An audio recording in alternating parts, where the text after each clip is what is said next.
Ein Zwischenruf zu dem Massaker vom 7. Oktober und dem Krieg zwischen Israel und der Hamas. 2 Vorbemerkungen, damit wir uns nicht missverstehen. Jeder Krieg ist eine humanitäre Katastrophe. Und an der Seite Israels zu stehen, heißt nicht, gleichgültig gegenüber dem Leid der palästinensischen Zivilbevölkerung im Gaza zu sein. Das gilt zumindest für diejenigen, die nicht gejubelt haben, als halbnackte israelische Geiseln, von denen man nicht wusste, ob sie schon tot oder noch lebendig sind, durch Gaza-Stadt gefahren wurden, wie eine Trophäe. Ich kann nachvollziehen, dass angesichts der Bilder von Tod und Zerstörung aus dem Gaza jetzt viele nach einem sofortigen Ende des Krieges rufen. Aber weshalb richten sich alle Friedensappelle an Israel? Ist schon vergessen, wer und was diesen Krieg ausgelöst hat? Sind die Schreckensnachrichten von vergewaltigten, verstümmelten und verbrannten israelischen Opfern schon abgehakt? 1400 massakrierte Kinder, Frauen und Männer. Und es wäre noch viel mehr gewesen, wenn die israelische Armee die Terrorbanden nicht gestoppt hätte. Solange die Hamas im Gaza herrscht, gibt es keinen Frieden. Und sobald sie die Waffen niederlegt, hört der Krieg auf. Niemand spricht den Palästinensern das Recht ab, um ihre Toten zu trauern. Und dennoch ist Israels Krieg gegen die Hamas gerechtfertigt. Nicht als Rache, sondern um künftige noch mörderische Angriffe zu verhindern. Ja, Israel hat die Pflicht, zivile Opfer zu vermeiden, soweit das in einem Krieg möglich ist. Und auch in einem notwendigen Krieg ist nicht jede Form von Gewalt legitim. Aber wer jetzt einen Waffenstillstand fordert, spielt der Hamas in die Hände. In vielen Statements westlicher Intellektueller wird Israel ein Genozid an den Palästinensern vorgeworfen. Welche eine Verkehrung der Begriffe.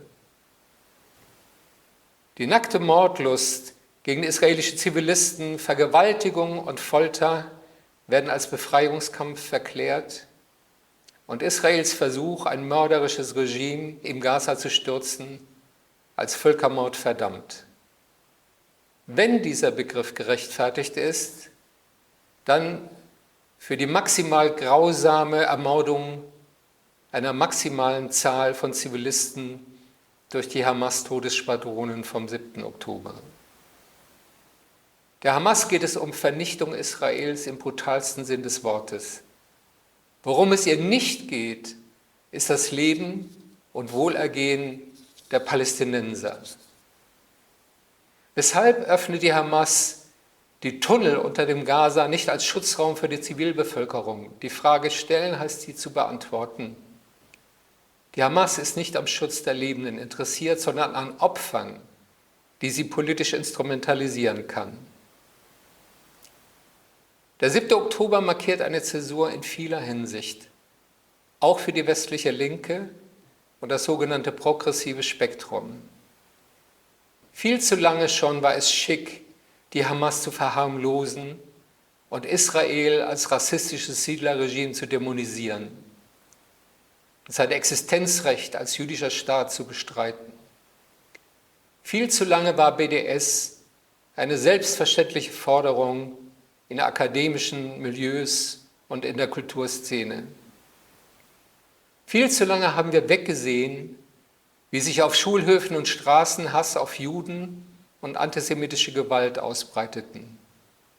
Und viele sehen Israel bis heute als rostigen Dolch im Leib der islamischen Welt, wie es der Chef der türkischen Religionsbehörde verkündete.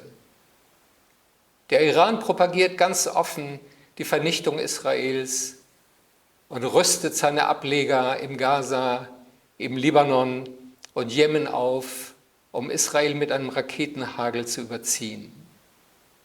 Für viele Palästinenser und ihre Unterstützer aus der postkolonialen Szene geht es bis heute um Palestine from the river to the sea. Sie wollen den jüdischen Staat von der Landkarte tilgen. Es wird Zeit, die Dinge wieder gerade zu rücken. Es wird Zeit, einen scharfen Trennungsstrich zwischen berechtigter Kritik an der israelischen Besatzungspolitik und einem Antizionismus zu ziehen, der Israel das Existenzrecht abspricht. Es wird Zeit, eine verlogene Erinnerungskultur zu kritisieren, die den Holocaust betrauert, aber den heutigen Vernichtungsdrohungen gegen den jüdischen Staat nicht entgegentritt und Israel kritisiert, wenn er sich gegen seine Todfeinde zur Wehr setzt.